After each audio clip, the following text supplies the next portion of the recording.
नमस्कार दोस्तों, कैसे हैं आप सब। विज़न पीटी 365 में आपका स्वागत है। इस वीडियो में हम बात करेंगे PT 365 of polity of vision. ठीक है, पहला टॉपिक है हमारा EWS, that is the economical weaker section का जो कोटा मिला हुआ था उसके रिगार्डिंग हम बात करेंगे। तो यहाँ पर हमें सबसे पहले पता होना चाहिए कि एक अमेंडमेंट हुआ था, that is the 103rd amendment act. ठीक है, जिसके अंतर्गत हमने EWS को कोटा प्रोवाइड किया गया था। ठीक है, बेसिकली अभी ये EWF का जो कोटा है वो सुप्रीम कोर्ट की बेंच ने क्या कर दिया है, अपहेल्ड कर दिया वैलिडिटी। इसका मतलब क्या है कि ये जो कोटा है वो अब बेसिकली वैलिड है। ठीक है, इसको आप हटा नहीं सकते। तो ये 10% जो कोटा है वो सुप्रीम कोर्ट ने क्या कर दिया, इसको वैलिड कर दिया है। तो बेसिकली अगर बात किया जाए तो इस EWS कोटा के जो रिकमेंडेशन दी थी वो किसने दी थी, वो दी थी सिन्होक, एक कमीशन था, सिन्हो कमीशन, उन्होंने EWS कोटा की रिकमेंडेशन दी थी। और उसके बाद 103rd अमेंडमेंट एक्ट आया था 2019 में। ठीक है, और ध्यान रखने वाली ये बात है कि ये जो EWS का कोटा है ये बेसिकली प्रोवाइड किया जाएगा जो नॉन OBC हैं और नॉन SC और ST हैं। कहने का मतलब वो लोग जो OBC नहीं हैं और जो SC ST नहीं हैं उनको ये कोटा प्रोवाइड किया जाएगा, क्योंकि OBC और SC ST के लिए हमारे पास अंडर सेक्शन 15 का 4 और 15 के 5 के अंतर्गत हमने सोशली और एजुकेशनली बैकवर्ड क्लास को जो रिजर्वेशन है वो दे के रखा है। ठीक है, अंडर आर्टिकल 15(4) और 15(5) के अंतर्गत ये बताया हुआ है कि हम क्या कर रहे हैं, हम रिजर्वेशन दे रहे हैं किसको, सोशली और एजुकेशनली बैकवर्ड क्लास को। तो सोशली और एजुकेशनली बैकवर्डनेस ये क्राइटेरिया है for the reservation, but economic criteria कोई भी नहीं था अभी तक फॉर द रिजर्वेशन। इसलिए 103rd अमेंडमेंट एक्ट आया जिसके अंतर्गत इकोनॉमी भी एक क्या बना दिया गया, क्राइटेरिया बना दिया गया for the purpose of reservation. ठीक है, और गवर्नमेंट ने क्या किया, गवर्नमेंट ने एक बेसिकली आर्टिकल इंसर्ट भी किया था, डेट इज़ दी 116 का 6 आर्टिकल को गवर्नमेंट ने इंसर्ट किया था। ये क्या करता है, ये इनेबल करता है गवर्नमेंट को make special provisions for the advancement of the economically weaker sections और other than the those mention in the 16(4). 16 का 4 में मेंशन किया गया है किसको, सोशली और एजुकेशनली बैकवर्ड क्लास को। बट 16 के 6 में बताया गया है कि गवर्नमेंट चाहे तो इकोनॉमिक बेसिस पे भी क्या है, इकोनॉमिक बेसिस पे भी गवर्नमेंट चाहे तो जो रिजर्वेशन है वो प्रोवाइड कर सकती है। तो ये यहाँ से चीज़ पता रहना चाहिए। ठीक है, और 16(4) में मैंने क्या बताया, 16(4) में बताया गया है कि बैकवर्डनेस क्लास, यानी कि जो भी बैकवर्ड क्लास है, कौन सी बैकवर्ड क्लास, जो जिनको प्रॉपर रिप्रेजेंटेशन नहीं मिल रहा है, सोशली और एजुकेशनली बैकवर्ड क्लास, उनको रिजर्वेशन की बात की है, यानी कि SC ST OBC के रिजर्वेशन की बात की गई है। तो ये चीज़ आपको पता होना चाहिए। ठीक है, 103rd कॉन्स्टिट्यूशनल अमेंडमेंट के थ्रू तय हुआ था कि जो आर्टिकल 15 का 6 और 16 का 6, इन दोनों आर्टिकल को क्या किया गया था, ऐड किया गया था। ठीक है, तो ये चीज़ आपको यहाँ से पता होनी चाहिए। फिर अगर और बात करें कि ये जो रिजर्वेशन है, देखिए आपको पता है कि इंदिरा सवाई केस हुआ था। ठीक है, इसमें उन्होंने बात किया था कि जो रिजर्वेशन है, टोटल रिजर्वेशन, वो 50% से ज़्यादा नहीं जाना चाहिए। ठीक है, बट बेसिकली ये जो बात की गई थी कि जो रिजर्वेशन है वो 50%, इंदिरा सवाई केस में बात की गई थी 1992 में कि जो रिजर्वेशन है वो 50% से ज़्यादा नहीं जाना चाहिए। लेकिन अगर क्या किया, अगर हम बेसिकली EWS को भी रिजर्वेशन दे देंगे तो 50% ज़्यादा चला जाएगा। बट सुप्रीम कोर्ट ने कहा कि जो अगर हम EWS को रिजर्वेशन प्रोवाइड करते हैं या फिर इंदिरा सवाई केस के जजमेंट के केस में जो 50% की रूलिंग थी, ये बेसिक स्ट्रक्चर नहीं है, यानी कि 50% जो है ये बेसिकली कॉन्स्टिट्यूशनल प्रोविजंस तो है जो कि सुप्रीम कोर्ट की रूलिंग में कहा गया था इंदिरा सवाई केस में, लेकिन ये कोई बेसिक स्ट्रक्चर नहीं जिसको चेंज नहीं किया जा सकता। इसको चेंज किया जा सकता है according to the need of the people. ठीक है, कई बार आपको पता है जैसे साउथ इंडिया में कई सारे स्टेट्स हैं, वहाँ पर क्या है 60% 70% से ज़्यादा जो रिजर्वेशन है, क्योंकि वहाँ की जो कास्ट है, ठीक है, यहाँ वहाँ के जो लोग हैं वो क्या है, कहीं ना कहीं अभी प्रॉपर रिप्रेजेंटेशन उनको नहीं मिला है। ठीक है, तो इस वजह से बाकी आपको पता है कि अगर EWS के सर्टिफिकेशन के लिए क्या है, आपकी जो इनकम है, टोटल सालाना जो आय है वो 8 लाख से कम होनी चाहिए, और आपका जो रेजिडेंशियल फ्लैट है, यानी कि जहाँ आप रह रहे हो, वो 1000 स्क्वायर फीट से क्या होना चाहिए, कम होना चाहिए। और आपके पास अगर कोई एग्रीकल्चरल लैंड है तो वो लैंड जो है 5 एकड़ से क्या होना चाहिए, कम होना चाहिए। ठीक है, तो ये चीज़ है। बाकी क्रीमी लेयर का कॉन्सेप्ट पता है कि जो OBC में भी क्या होता है, क्रीमी लेयर होता है। ठीक है, जिसको इंट्रोड्यूस किया गया था by the Santhanam commission in India 1971।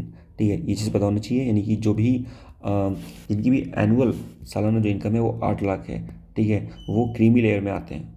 ठीक है, उनको OBC का रिजर्वेशन का फ़ायदा नहीं मिलेगा, तो ये पता होना चाहिए। तो कहीं ना कहीं OBC रिजर्वेशन का जो क्राइटेरिया है और दूसरा जो EWS का क्राइटेरिया वो कहीं ना कहीं क्या है, इक्वल अमाउंट पे आता है, यानी कि 8 लाख पे आता है। ठीक है, तो ये चीज़ आपको पता रहनी चाहिए। ठीक है, तो यहाँ पे देखो लिखा हुआ है कि जो रिजर्वेशन है इकोनॉमिक क्राइटेरिया की did not violate the basic structure. ये सुप्रीम कोर्ट ने कहा था कि किस केस में कहा था, ये बात बेसिकली बोली थी कि जनहित अभियान यूनियन ऑफ इंडिया जो केस हुआ था 2022 में, उसने सुप्रीम कोर्ट ने बोला कि जो इकोनॉमिक रिजर्वेशन है ये कोई बेसिक स्ट्रक्चर नहीं, इसको वायलेट कर सकते हैं। बाकी आपको पता है कि 24 अप्रैल 1973 में केशवानंदन भारती केस में हुआ था, जिसमें एक बेसिक स्ट्रक्चर की बात की गई थी। ठीक है, नेक्स्ट हम बात करते हैं sub categorisation of the other backward class, that is OBC का सब कैटेगराइजेशन। ठीक है, ये क्या है, देखिए सबसे पहले पता होना चाहिए कि ओबीसी रिजर्वेशन का बैकग्राउंड क्या है, कैसे ओबीसी रिजर्वेशन मिला था। ठीक है, उससे पहले हमें पता चाहिए कि ओबीसी सब कैटेगराइजेशन की बात की क्यों जा रही है।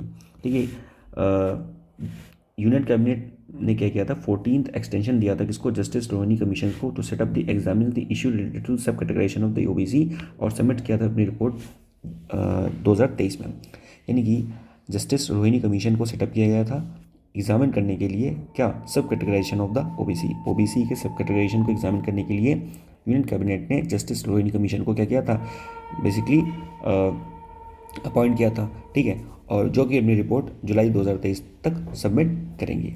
ठीक, अब अगर बात किया जाए कि कमीशन, ये जो कमीशन था, ठीक है, बेसिकली अगर बात किया जाए कि रिजर्वेशन का बैकग्राउंड क्या है, किसका, ओबीसी का, तो जो फर्स्ट जो बैकग्राउंड बैकवर्ड क्लास जो कमीशन है, ठीक है, उसको सेटअप किया गया था 1953 में बाय दी कालेकर। तो ये पता होना, ये काका कालेकर, यानी कि पहला जो बैकवर्ड क्लास कमीशन था उसको 1953 में सेटअप किया गया था बाय द काका कालेकर, जिसमें फिर उसके बाद सेकंड बैकवर्ड क्लास जो कमीशन था वो बीपी मंडल की अध्यक्षता में सेटअप किया गया था 1979 में। ठीक है, जब बेसिकली जनता गवर्नमेंट थी उस टाइम पे। फिर हम बात करते हैं 27% रिजर्वेशन की जो थी वो रिकमेंडेशन दी गई थी इन 1992, जिसमें आर्टिकल 16(4) को इंसर्ट किया गया था और ये बताया गया था कि हम 27% रिजर्वेशन देंगे किसको, ओबीसी को। ये 1992 की बात है। और उसके बाद 1992 में ही जो क्रीमी लेयर का प्रावधान है और वो आया था, और इंदिरा सवाई जजमेंट आया था। ठीक है, क्रीमी लेयर में क्या बोला गया था कि 8 लाख से ज़्यादा इनकम नहीं होनी चाहिए। ठीक है, अगर 8 लाख से ज़्यादा किसी व्यक्ति की इनकम है तो वो बेसिकली ओबीसी की क्रीमी लेयर में आएगा, उसको रिजर्वेशन का जो रिजर्वेशन का फ़ायदा नहीं मिलेगा। इंदिरा सवाई जजमेंट में क्या बोला गया, इंदिरा सवाई जजमेंट में बोला गया कि जो रिजर्वेशन है शुड नॉट एक्सीड 50%। तो रिजर्वेशन की जो टोटल लिमिट है वो 50% से ज़्यादा नहीं होनी चाहिए। ठीक, फिर हम बात करते हैं कि जैसे हमने बताया कि जो रिजर्वेशन मिलेगा वो बेसिकली इकोनॉमिक और सोशल बैकवर्डनेस के बिहाफ पे मिलेगा। तो एक कमीशन है हमारे पास, that is the national commission on the backward class, that is the NCBC। ठीक है, तो इसके प्रोविजंस के बारे में बात करते हैं। देखिए 102nd कॉन्स्टिट्यूशनल अमेंडमेंट एक्ट हुआ था 2018 में। ठीक है, जिसमें इसको क्या बना दिया गया, एक कॉन्स्टिट्यूशनल बॉडी बना दिया गया अंडर 338B। तो 338B के अंतर्गत national commission of the backward class क्या है, कॉन्स्टिट्यूशनल बॉडी है। ठीक है, सबसे पहले इनिशियली जो थी वो इसको स्टैट्यूटरी बॉडी बनाया गया था under the national commission of backward act of 1993। ठीक है, इसमें क्या होता है, इसमें एक चेयरपर्सन है और एक वाइस चेयरपर्सन और 3 अदर मेंबर है। ठीक, national commission of backward class के जो इसके जो मेंबर्स हैं, इसका जो अपॉइंटमेंट करता है वो कौन करता है, प्रेसिडेंट करता है। और इनका जो टेन्योर है वो कौन डिसाइड करेगा, वो डिसाइड करेंगे मिनिस्ट्री ऑफ सोशल जस्टिस और एम्पावरमेंट। तो ये आपको यहाँ से पता होना चाहिए। ठीक, फिर हम बात करते हैं कि ये जो रोहिणी कमीशन सेटअप किया गया था, ठीक है, तो इसको जो सेट फॉर्म किया गया था 2017 में अंडर दी आर्टिकल 340। आर्टिकल 340 में क्या बोलता है, आर्टिकल 340 में प्रेसिडेंट के पास क्या है, आर्टिकल 340 में प्रेसिडेंट के पास पावर है appointment of the commission to investigate the condition of the socially and educationally backward class. यानी कि आर्टिकल 340 में प्रेसिडेंट के पास ये पावर है कि सोशली और एजुकेशनली बैकवर्ड क्लास को क्या करे, उसके देखा जाए कि सोशली और एजुकेशनल जो बैकवर्ड क्लास है उसको प्रॉपर रिप्रेजेंटेशन भी मिला है कि नहीं मिला है, क्या कंडीशन है उसकी, क्या क्या दिक्कतें हैं। तो ये सारी दिक्कतें को देखने के लिए basically national commission for the backward class setup किया जाता है हर साल by the president under the article 340। तो बेसिकली 350 में 2015 में national commission of backward class ने क्या प्रपोज किया। सो 2015 में national commission of backward class ने प्रपोज किया कि ओबीसी भी divided into the following 3 categories, यानी कि जो ओबीसी है उसको 3 फर्दर कैटेगरीज में हम डिवाइड कर सकते हैं। First is the extremely backward class, extremely backward class क्या है, जो बहुत ज़्यादा बैकवर्ड है, ठीक है। Next is the more backward class, इसको ग्रुप बी की कैटेगरी में रखा है, and then third is the backward class और ग्रुप सी की कैटेगरी में रखा है, ठीक है। तो according to the national commission of the backward class, जो 11 स्टेट है इंडिया में, ठीक है, जैसे आंध्र प्रदेश, तेलंगाना हो गया, पुदुचेरी, कर्नाटक, हरियाणा, ठीक है ना, having the sub categorisation of APC for the reservation in the state government own institute, यानी कि अभी इंडिया में क्या है, 11 स्टेट हैं जिन्होंने क्या किया है, OBC का सब कैटेगराइजेशन किया है, ठीक है। और गवर्नमेंट इंस्टीट्यूट में, यानी कि गवर्नमेंट के जो भी वैकेंसीज निकलती हैं या गवर्नमेंट पॉलिसीज़ में, उसमें रिजर्वेशन देने के लिए सब कैटेगराइजेशन किया है। फिर हम बात करते हैं examine the extent of the, जो रिपोर्ट आई थी किसकी, जस्टिस रोहिणी कमीशन, इनके मैंडेट क्या क्या है, ठीक है। तो ये बेसिकली बात करेंगे inequality distribution among the reservation benefits, तो जो भी इनइक्वालिटी का डिस्ट्रीब्यूशन है अमंग द रिजर्वेशन, यानी कि 27% OBC का जो रिजर्वेशन है उसमें जो भी इनइक्वालिटी है उसको क्या करेंगी, ये एड्रेस करेंगी, और जो भी मैकेनिज्म है, क्राइटेरिया है और नॉर्म्स पे क्या करेंगे, ये काम करेंगे, ठीक है। फिर हम बात करते हैं कि reservation for the OBC in the local bodies, जो लोकल बॉडीज़ है उसके रिजर्वेशन, OBC का रिजर्वेशन लोकल बॉडीज़ में क्या है, लोकल बॉडीज़ क्या होती है, जैसे पंचायत हो गई, म्यूनसिपालिटी हो गई, ठीक है। तो बेसिकली इनकी रिजर्वेशन की बात की गई है। पंचायत म्यूनसिपालिटी के लिए हमारे पास जो आर्टिकल है इट इज़ 343 में काफ़ी सारे आर्टिकल्स हैं जो फंक्शनिंग ऑफ द पंचायत और म्यूनसिपालिटी के बारे में बताते हैं, ठीक है। यहाँ पर हमको पता होना चाहिए ट्रिपल टेस्ट कंडीशन के बारे में, ठीक है, जिसको मैंडेट किया गया था, माना गया था by the Supreme Court in the K Krishna Murthy versus Union of India case 2010 में।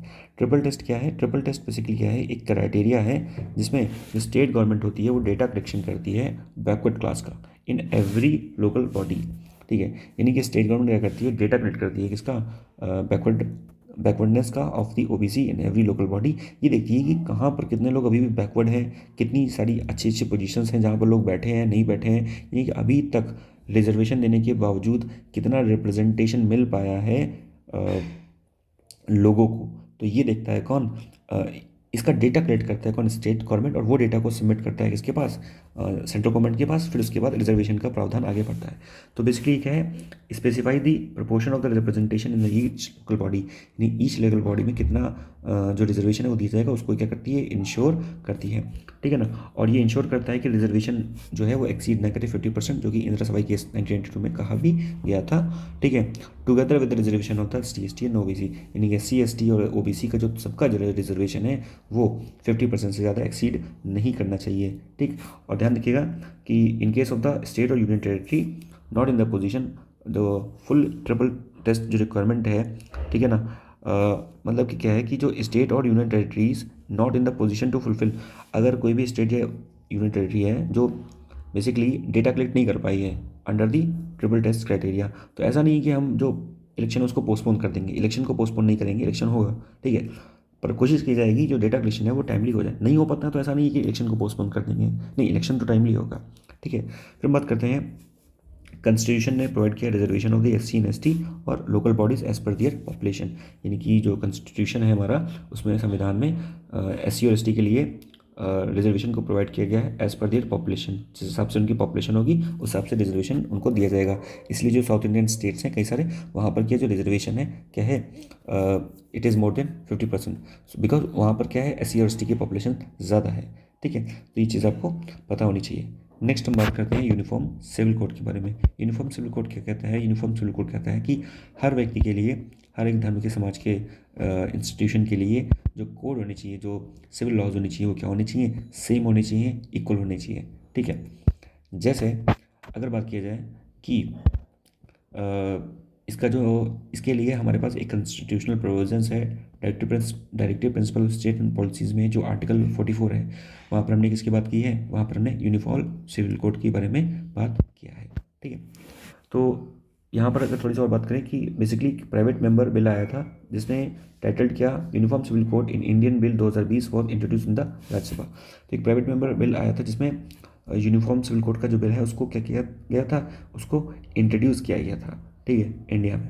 नेक्स्ट बात करें, यूनिफॉर्म सिविल कोड है क्या, basically it is the set of the civil laws applicable to the all the citizens, ठीक है, जो भी marriage, divorce, customs, adoption और इनहेरिटेंस, यानी कि जितने भी लोग इंडिया में रह रहे हैं उन सबके लिए जो लॉज होंगे वो क्या होंगे, वो समान होंगे। और इसी की बात की गई है सिविल यूनिफॉर्म सिविल कोड के अंतर्गत। तो यहाँ से ये चीज़ आपको पता रहनी चाहिए। ठीक। यूनिफॉर्म सिविल कोड जो है आर्टिकल 44 में बात किया गया डीपीएसपी के बारे में, ठीक है। और ये क्या है, नॉन जस्टिसिएबल है। आपको पता है जो डीपीएसपी है वो नॉन जस्टिसिएबल है। डीपीएसपी जो है वो हमारे आर्टिकल 36 से 51 तक है, मेंशन किया गया, part basically 4 of the constitution. तो ये चीज़ आपको पता होना चाहिए। तो और बाकी जो पर्सनल लॉ है वो तो आते ही कॉन्करेंट लिस्ट में, ये भी आपको पता होना चाहिए, ठीक है। अब बात करें कि जो यूनिफॉर्म सिविल कोड है, ठीक है, सिविल कोड है, तो इसका प्रावधान क्या क्या है, कौन कौन से प्रावधान है थे before the pre and the post independence. तो 1840 में क्या था, जो एक लेक्स लॉ की रिपोर्ट आई थी, इसमें एस्टेब्लिशमेंट की बात की गई थी, uniform law for the crimes and the evidence and the contract, तो इसकी बात की गई थी। नेक्स्ट 1941 में government formed by the B N Rao committee, उन्होंने कोडिफाई किया था हिंदू लॉस और gives the women equal right. तो ये चीज़ आपको पता होना चाहिए। अभी क्या सीन है, देखिए यूनिफॉर्म सिविल कोड होने की वजह से क्या होता है, जैसे हिंदुओं के लॉ अलग रेगुलेट होते हैं according to the uniform basically Hindu marriage act के अकॉर्डिंग, ठीक है। मुस्लिमों के लॉ अलग रेगुलेट होते हैं अकॉर्डिंग टू शरिया law 1937 and Muslim marriage dissolution act of 1939।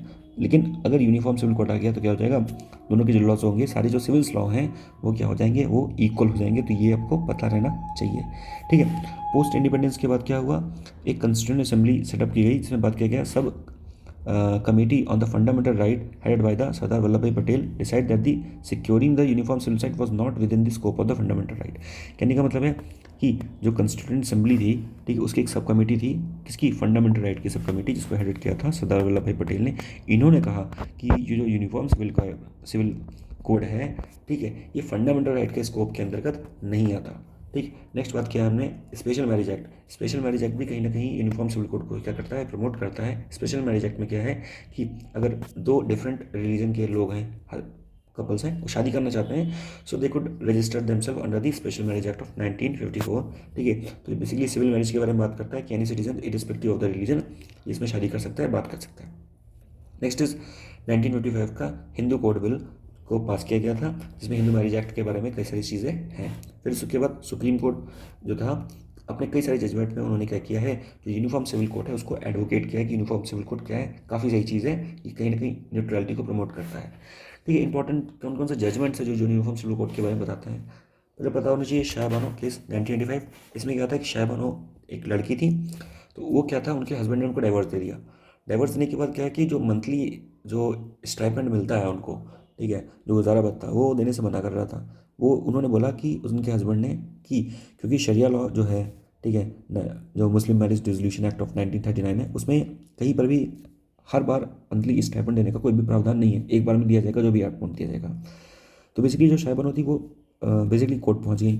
उसके बाद कोर्ट ने जो दिया वो जजमेंट इनके फेवर में दे दिया, ठीक है। तो ये कहीं ना कहीं बात करती है कि इसकी नेशनल हार्मनी की और इक्वलिटी बिफोर लॉ के बारे में बात करती है। और ध्यान रखिएगा कि शाहबानो जो है वो 1985 का केस है, जिसमें मंथली स्टाइपेंड के बारे में बात किया गया है, जो बेसिकली कंपनसेशन मिलता है वाइफ को आफ्टर द डिवोर्स। उसके बाद एक और केस था Shariya Bano versus Union of India के, शायरा बानो, इट इज़ 2017। ये बात करता है ट्रिपल तलाक के बारे में, तलाक की बिद्दत, उसको ख़त्म कर दिया गया वहाँ से। तो ये चीज़ें बताना चाहिए। Next is mister Jordan Diengdeh versus the S S Chopra case 1985। इसमें बात कर रहा है कि uniform civil code for the marriage and the divorce was raised by the court, ठीक है ना। तो यूनिफॉर्म सिविल कोड जो है मैरिज के मामले में ये इसका उन्हें मुद्दा है, वो सुप्रीम कोर्ट के द्वारा रेज किया गया था। देन दी सरला मंडल केस 1995, इसने बात किया need for the parliament to frame the uniform civil code which will head in the national integration. ठीक है, कहीं ना कहीं अगर देश में एक लॉ है तो कहीं ना कहीं क्या किसको प्रमोट करेगा, ये नेशनल इंटीग्रेशन को प्रमोट करेगा बाय रिमूविंग दी कॉन्ट्राडिक्टरी, जो भी आइडियोलॉजी उनको क्या करेगा, रिमूव करेगा। तो ये चीज़ आपको पता होनी चाहिए। करेंट स्टेटस बात करें अगर जो भी पर्सनल लॉ है, तो different religious communities are currently govern by the system of the personal laws, ठीक है, इसको कोडिफाई किया है ओवर द ईयर्स। यानी कि सारे जो रिलीजन्स हैं उनके अलग अलग क्या हैं, पर्सनल लॉ हैं, और वो सारे पर्सनल लॉ मिलके एक बड़ा लॉ बनाते हैं। जैसे हिंदू के बारे में अगर बात, हिंदू जो मैरिज एक्ट है उसमें बात किया जाए, उसमें कई सारे पर्सनल लॉ हैं। जैसे हिंदू पर्सनल लॉ कोडिफाइड करता है, बेसिकली हिंदू पर्सनल जो लॉ है कोडिफाई करता है 4 बिल को, जैसे Hindu marriage act, Hindu succession act, Hindu minority act, guardianship act, Hindu adoption act और मेंटेनेंस एक्ट। तो ये पता चाहिए। और जब हिंदू की बात हम की जाएंगे तो हिंदू में हम सिख और जैन को भी क्या करते हैं, और बुद्धिस्ट को भी इंक्लूड करते हैं, ये पता होना चाहिए। ठीक है, उसके बाद जो मुस्लिम पर्सनल लॉ बोर्ड है वो अलग है। ठीक है, जिसको शरिया लॉ भी कहते हैं, ठीक है, जो कि 1937 में आया था। और उसके बाद ये मैरिज एक्ट है इनका, और उसके बाद मुस्लिम मैरिज डिसोल्यूशन एक्ट है, वो है 1939 का। तो ये पता होना चाहिए। बाकी हमने बात की है स्पेशल मैरिज एक्ट, जिसमें 2 डिफरेंट रिलीजन्स के लोग जो है वो शादी कर सकते हैं। It is formed in the 1954। Then the guardianship and the ward act, कि जो गार्जियनशिप की जो ड्यूटी है उसके बारे में बात करते हैं। अभी अगर करंट की बात की जाए, गोवा एक ऐसा स्टेट है जहाँ पर यूनिफॉर्म सिविल कोड है। देखा जाए वो यूनिफॉर्म सिविल कोड नहीं है, वो पोर्चुगीज सिविल कोड है एक्चुअली, जो कि इंट्रोड्यूस किया गया था 1867 में, जो अभी भी क्या है, कहीं ना कहीं इम्प्लीमेंट है। इवन दो इंडिया ने जो टेरिटरी को एनेक्स कर लिया था 1961 में, इवन दो अभी भी वहाँ पर जो यूनिफॉर्म सिविल कोड है या पोर्चुगीज सिविल कोड है वो लगा हुआ है। फिर बात करते हैं हेट स्पीच के बारे में। हेट स्पीच क्या है? देखिए, अगर आप किसी को कोई भी डिफेम कर रहे हैं, कोई ऐसी चीज़ बोल रहे हैं जो आपको नहीं बोलना चाहिए, तो बेसिकली ये सारी चीज़ें आती हैं कहाँ, अंडर दी हेट स्पीच। ठीक है, तो जो नेशनल क्राइम रिकॉर्ड जो ब्यूरो है, ठीक है, उसने बताया कि जो अभी नियर अबाउट 500% जो केसेज और राइज हो गए हैं regarding the hate speech in the last 7 year. ठीक, अब देखिए हेट स्पीच को बेसिकली कहीं ना कहीं हमारे कॉन्स्टिट्यूशन में कहीं पर डिफाइंड नहीं किया गया है, तो ये चीज़ आपको पता होनी चाहिए। ठीक है, और हेट स्पीच है क्या, कि किसी भी तरह में अगर आप क्या कर रहे हो, कि अगर आप अपने आप को एक्सप्रेस कर रहे हो, ठीक है, जो क्या करे, जो कहीं ना कहीं आप कर रहे हो इंक्लूडिंग दी इमेज से कर रहे हो, cartoon, memes, object, gestures, symbols, कैसे भी करके आप ऑनलाइन या ऑफलाइन कैसे भी करके क्या कर रहे हो, कोई ना कोई ऐसी चीज़ कर रहे हो जो इंसाइट कर रही है, ठीक है ना, इंडिग्निटी या फिर डिग्निटी किसी चीज़ की या हमारी नेशन की, तो वो आएगा अंडर दी हेट स्पीच। ठीक है, इवन जो कॉन्स्टिट्यूशनल प्रोविजंस हमारे कॉन्स्टिट्यूशन में कोई स्पेसिफिकली बात नहीं की गई है हेट स्पीच के बारे में, लेकिन फिर भी जैसे अगर बात किया जाए कि जो हमारा आर्टिकल 19(2) है, ठीक है, it talks about the right to freedom of the speech, but freedom of speech comes under the reasonable restrictions. तो ये बेसिकली हेट स्पीच के बारे में यहाँ बात कर सकते हैं कि हेट स्पीच जो है वो क्या गया है, कि उसको मेंशन किया गया है अंडर द 19 सेक्शन 2। ठीक है, तो बेसिकली हेट स्पीच क्या है, कि अगर आप कहीं ना कहीं जो पब्लिक ऑर्डर है, डिसेंसी है, मोरालिटी, इसको क्या करते हो, वॉयलेट कर रहे हो, तो मतलब कि आप हेट स्पीच को एक्साइट कर रहे हो। फिर उसके बाद आईपीसी जो है सेक्शन 153A, 153B, 298, ठीक है ना, इसमें भी कहीं ना कहीं क्या बात की गई है कि हेट स्पीच के बारे में थोड़ी बहुत बात की गई है। जैसे अगर बात किया गया कि अगर आप मिसचीफ कर रहे हो, कुछ आउटरीच कर रहे हो रिलीजियस बिलीव्स के बारे में, ठीक है ना, imputation to the national integration, तो ये सब कहीं ना कहीं हेट स्पीच के बारे में प्रमोट करते हैं। उसके बाद जो representation of the people act है 1951, उसके सेक्शन 8 में भी डिस्क्वालिफिकेशन की बात की गई है, कि किसी भी मेंबर की जो इलेक्शन कंटेस्ट करने जा रहा है, ठीक है, अगर वो कहीं ना कहीं इलेजिटिमेट यूज़ करता है freedom of speech on expressions का, सो उसको काउंट किया जाएगा एज दी हेट स्पीच। उसके बाद सेक्शन 123A और 125 भी है, जिसमें अगर आप इनिमिटी को प्रमोट कर रहे हो on the ground of religion, race, caste, community या language connections with any other language, तो उस कंडीशन में यहाँ पे हेट स्पीच की प्रोसीडिंग्स हो सकती हैं। And also the protection of the civil right act 1955 में भी सेक्शन 7 में बात किया गया है कि इंसाइटमेंट और encouragement of the untouchability through the words और दी स्पोक और रिटन बाई साइन और दी विजिबल रिप्रेजेंटेशन, अगर ये सारी चीज़ें आप कर रहे हो तो it will be counted as the hate speech too. ठीक है, फिर बात करते हैं सेडिशन के बारे में। सेडिशन क्या होता है? सेडिशन को बोलते हैं देशद्रोह। ठीक है, सेडिशन को बोलते हैं देशद्रोह। ठीक है, तो बेसिकली क्या है कि सुप्रीम कोर्ट ने ऑर्डर किया कि जो बेसिकली 152 ईयर ओल्ड का जो सेडिशन लॉ है under the IPC section 124A should be effectively kept in the abeyance till the union government consider the provision, यानी कि इसको अभी साइड में रखना चाहिए, इसका इस्तेमाल नहीं करना चाहिए गवर्नमेंट को अंटिल जब तक यूनियन जो गवर्नमेंट इसको फर्दर कंसीडर नहीं करती। तो ये आपको पता होना चाहिए कि जो देशद्रोह सेडिशन का जो प्रावधान है, it is mention in the IPC section 124A।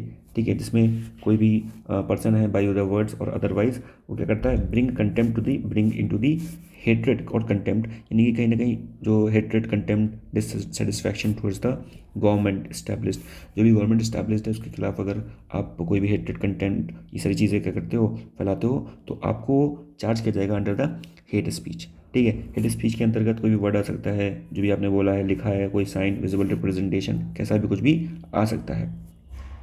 Hate speech के अंतर्गत इट इज़ दी कॉग्निजेबल और नॉन कॉग्निजेबल बेल कंपाउंडेबल है, तो ये चीज़ आपको पता रहनी चाहिए।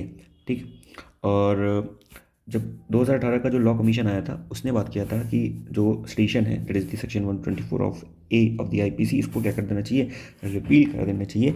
ये रिकमेंडेशन थी किसकी, लॉ कमीशन की। तो ये चीज़ आपको यहाँ से पता रहनी चाहिए, ठीक है।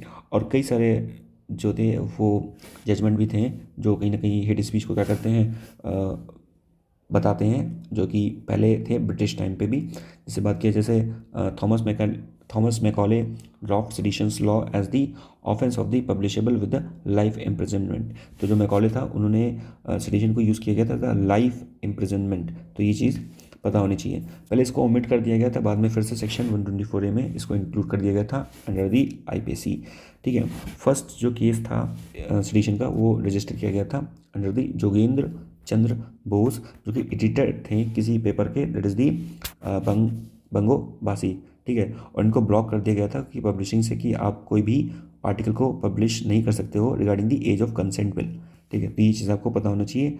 नेहरू गवर्नमेंट ने जो फर्स्ट टाइम अमेंडमेंट किया under the 1901A and put the reasonable restrictions on the right of the freedom of the speech. तो जो नेहरू गवर्नमेंट थी उन्होंने क्या किया, उन्होंने freedom of the religion freedom of expressions जो था, ठीक है, उस पर रीजनेबल रिस्ट्रिक्शंस लगाया। तो ये आपको पता होना चाहिए। और उसके बाद जो केदारनाथ का वर्डिक्ट आया था, तो बेसिकली सुप्रीम कोर्ट की बेंच ने क्या किया, अपहोल्ड कर दिया जो वैलिडिटी थी सेडिशन की। फिर उसके बाद इंदिरा गांधी जो गवर्नमेंट आई थी उन्होंने सेक्शन 124A को कंसिडर किया the cognizable offence that authorise the police to make arrest without a trial. यानी कि जो पुलिस है वो विदाउट ट्रायल क्या कर सकती है, किसी को भी अरेस्ट कर सकती है। तो यहाँ से ये चीज़ पता होनी चाहिए under the sedition charge of which is mention in the IPC section 124A, ठीक है। ये बताया मैंने जैसे केदारनाथ का केस हुआ था versus the state of Bihar in the 1962, ठीक है, जिसमें जो है ये बात क्या है कि citizens have the right to criticise और कमेंट द गवर्नमेंट और its actions as long as he does not provoke the violence. यानी कि जो भी कोई भी इंसान है, ठीक है, तो वो गवर्नमेंट वो क्रिटिसाइज कर सकता है गवर्नमेंट को, ठीक है, और अपने कमेंट्स के थ्रू या अपने एक्शंस के थ्रू, ठीक है, बट वो किसी भी अपनी गवर्नमेंट को जो एस्टैब्लिश्ड गवर्नमेंट है उसको प्रोवोक नहीं कर सकता। तो ये चीज़ पता होनी चाहिए, ठीक है। दूसरी चीज़ बात करें कि P Alavi versus state of the Kerala 1982, Supreme Court ने बताया कि स्लॉगरिंग, क्रिटिसाइजिंग और ऑफ द पार्लियामेंट और the judicial steps did not amount to the sedition. यानी कि अगर आप जो गवर्नमेंट है, पार्लियामेंट है, उसको क्रिटिसाइज कर रहे हो, स्लोगन्स उसके अगेंस्ट रेज कर रहे हो, तो ये बेसिकली सेडिशंस को नहीं दिखाता, ठीक है। नेक्स्ट अगर बात किया जाए it is the preventive detention. Preventive detention क्या है, बेसिकली प्रिवेंटिव डिटेंशन की बात की जाए सो हमारे संविधान में बेसिकली 2 आर्टिकल हैं, ठीक है। 2 आर्टिकल हैं संविधान में हमारे। पहला है कि जो आर्टिकल 22 है, ठीक है, उसके बेसिकली 2 पार्ट है, ठीक है। आर्टिकल जो 22 है उसके 2 पार्ट हैं। उसमें ये बोलता है कि